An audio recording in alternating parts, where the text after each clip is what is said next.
This angle isn't great, like you can see my curtain on my windowsill, but you're currently on charge. So I think it's gonna have to do. Hi guys, welcome back to another video. I thought today I would do a Q&A because I haven't done one in quite a while. I haven't actually done a sit down video in ages. I have other ideas, but like I said, I haven't done a Q&A in ages, and I always like to do them to make sure I'm answering your questions. I think there's a couple of lifestyle-y questions in here, but I think they're mostly recovery. I could be wrong. I have looked through them and I'm pretty sure most of them are recovery. But yeah. Also, today, the day that I am filming this, Saturday, is exactly a year since I uploaded my first video to this channel.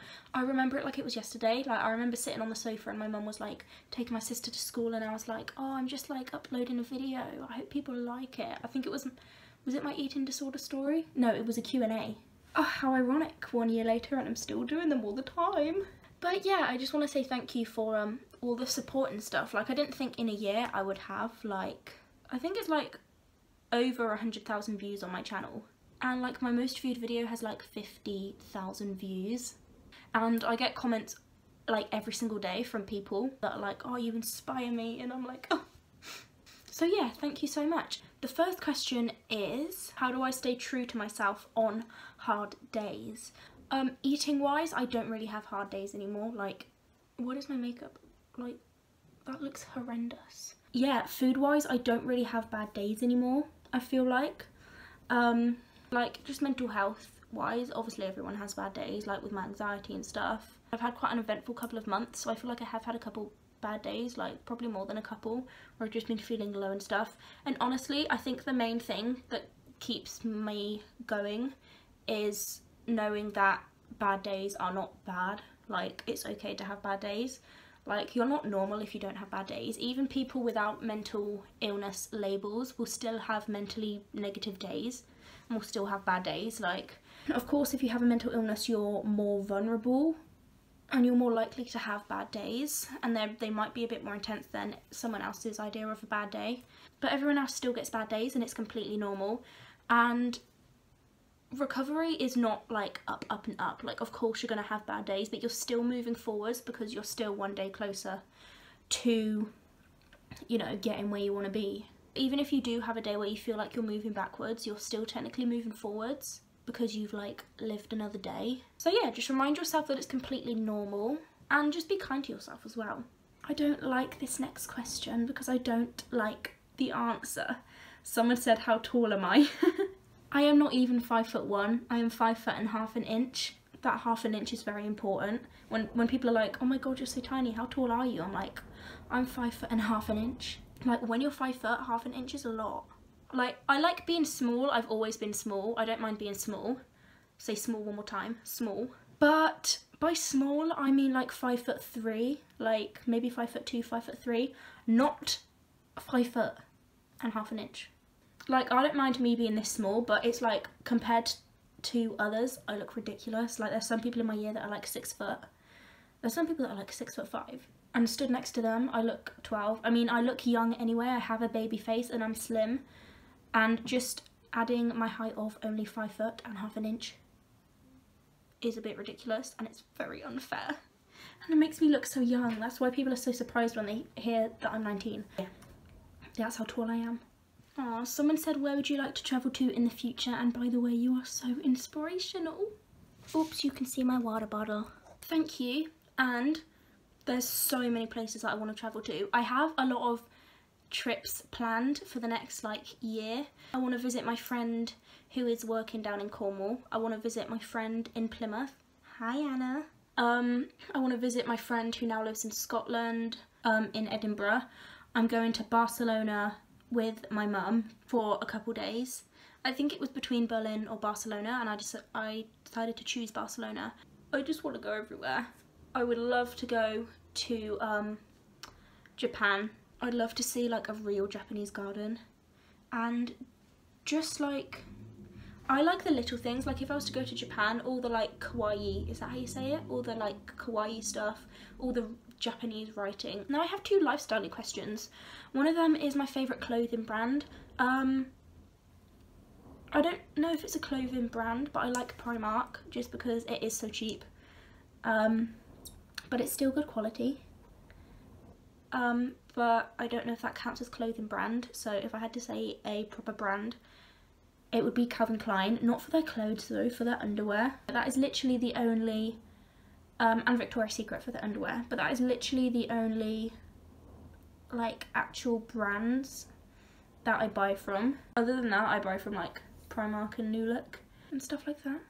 But yeah, I am a little bit of a brand whore, I think, but I don't have loads of stuff, like only really when it comes to underwear and like just basic tees. I feel like the camera angle keeps moving, I do apologise. The next question is how to decide what you want to do at college. I think if you don't know what, like, I'm guessing you don't know what you want to do when you're older if you don't know what you want to do at college. If that is the case, then just do something that you like, because the worst thing that can come out of it is that, you know, you don't end up doing that like as a career, but at least you did something that you enjoy. Like, obviously there is no logic behind choosing something that you don't like, that you think, oh yeah, this could turn into a career, but even if it did, I wouldn't be happy. Like, I think it's so much more important to be happy than it is to like do something that might go somewhere. Like, if it's got more of a chance of going somewhere, yeah, you might be able to make a living out of it and you might be able to get a good income and stuff, but you won't be happy, so there's not really any point of that. Like, what's the point of having a good income and a good house and stuff if you're not happy? Hint, there isn't. But I feel like if you do something that you like, worst case, I'm like manic today. I think it's because I've had chocolate. I need to calm down. Worst case scenario is nothing comes out of it, but at least you had a good time and you learn a new skill. And best case scenario is that you end up doing that thing in future, like as a career, and then that's amazing because you're doing something that you love. It's like I did music at college because I know that that's what I want to do when I'm older, and I'm going into childcare because I know that that's also something I would like to be able to do when I'm older if my music doesn't work out. The chances of me doing music full time when I'm older are very slim, but music makes me happy, so I'm still gonna always keep working on that. I couldn't see the whole entire message of this next question because I only screenshotted it, so I can't click on it to see the rest of the message. But the beginning of it said, I'm not hungry to eat my snacks anymore, is this my eating disorder? And then it said, can you? But I don't know what it said. It's kind of half and half. I assume half of it is your eating disorder, because if you're not really pushing yourself to eat snacks even when you're not hungry, you should be, and your eating disorder is probably realising that you're not hungry and trying to turn that into a you shouldn't eat situation, when actually that's not true. You need to eat even if you're not hungry. If you're in recovery for an eating disorder and you have been restricting, your body isn't going to be hungry for snacks that it hasn't been eating the past however long it's been that you've been restricting or starving yourself. So it's not used to eating those snacks, so of course it's not going to ask your body for it. Like, if you hadn't eaten for like a week, or you'd hardly eaten anything, your body wouldn't tell you it was hungry anymore, because it would try and adapt to only living off what you're giving it. So that if you ever were like starved or in a scenario where you couldn't get to food, your body would kind of go into survival mode and it wouldn't tell you that you were hungry. So if you're not eating enough, your body isn't going to be telling you that it's hungry, even though you still need to eat. Like, your body needs that food, because obviously you need snacks. Like, it's recommended that we have 3 meals and 2 to 3 snacks a day, maybe even more, especially if you are trying to gain weight. Someone said I've got pins and needles. Someone said, did I compare my food intake when I was in recovery to others, such as my friends and my family? No, I actually didn't. Just because I knew I was in recovery, I'd already gone past. I have a bruise. Oh, that's a bad boy. I didn't compare my intakes to others' intakes just because I knew that I was in recovery. And also, I kind of luckily figured out quite early on that most people my age don't eat enough anyway. Like, you'd probably notice in school and stuff, hardly anyone even ate a decent lunch or like snacks. But yeah, remind yourself that you're in recovery. You're quite lucky because you're getting the chance to be able to give your body enough food when most teenagers, if you are a teenager, don't eat enough anyway. Also, if you are on a meal plan, I assume you need to gain weight. So keep telling yourself that you're doing it for recovery. So it will probably most likely seem that you're eating way more than they are, but that's also probably your eating disorder trying to scare you. So yeah, it could be they're not eating enough. You need to gain weight, most probably, and also your eating disorder is probably telling you that they're eating less when they might not even be. And also it shouldn't be a competition. Like, if your brother is eating less than you, that's cool, that's just his lifestyle. You eating more isn't a negative thing. Like, food isn't a bad thing. Like, it might seem really hard now, but it is the kind of thing that just does get better with a little bit of work and with time. Someone said, favourite way to spend my Saturday night. At the moment, I think I have gone out every single Saturday night, or at least Friday or Saturday night, for the last like 5-6 weeks. Because I am a party animal. I am that one friend that like can down a drink in like 1 minute. It's kind of bad because I'm a real lightweight. Like, when it gets to like 2 AM and everyone's tired and everyone wants to go home, I'm the friend that doesn't want to go home, and I'm the friend that's like trying to get more people out when there's only like 20 of us. I'm like, oh, this isn't enough people, let's get more. And I'm actually really annoying because I don't even really like the taste of alcohol. I just like being like around my friends and getting wavy. And yeah, I'm actually doing that tonight. I don't think it's gonna be a crazy one tonight. Like, one of my friends has just got back from travelling. She's been gone for 8 months. So we're just going out for a couple drinks. But I just love spending time with my friends. I'm very social once I'm out. Someone said how to stop counting calories. I thought about this question earlier because this is a really good question, and I think it's like a really good skill or like thing to overcome in recovery. Counting calories is a habit that you need to stop. Like, it won't help you at all, even if you think, oh, I'm just doing it, you know, to be healthy. Like, if you're recovering, it's not healthy to count calories at all. So many people ask me how many calories I eat, and it kind of frustrates me a little bit because I'm like, you shouldn't. I just want everyone to know that, like, I don't think anyone should be counting calories unless you're making sure that you're eating enough. Because when people ask me, I'm like, no, don't worry about how many calories people are eating. Like, also, why would you want to know how many I eat? Like, don't compare how much I eat to how much other people eat. I would recommend trying to cut it out altogether, but if you're really struggling, then try and just look at it like really briefly and just round it up. Like, try to let go of the really obsessive behaviours. If you notice that you're counting calories to the exact number, try and round it up or down. I do recommend trying to let go of that habit. It's something I stopped straight away because I knew 3 meals and 3 snacks a day was enough, and I knew that like crisps, a yogurt, a banana and a bread roll and that kind of thing for lunch was fine. It doesn't matter what yogurt, it didn't matter how many calories. Okay, last question, because I don't want this video to be too long, is what is my main recovery reason? So I'm guessing, like, what is the main reason?